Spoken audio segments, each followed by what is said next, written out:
Michael Rutter, absolute Macau king. 9 wins he will have on his CV if he continues on this pace.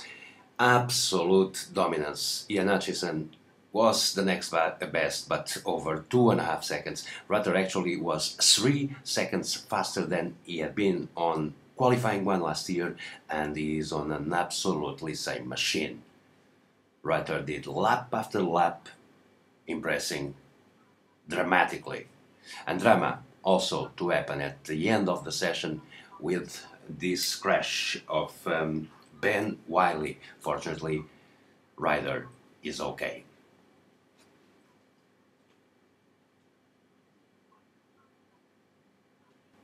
So it's going to be very, very early, starting in about 5.5 hours, 7:30 local time, GMT +8.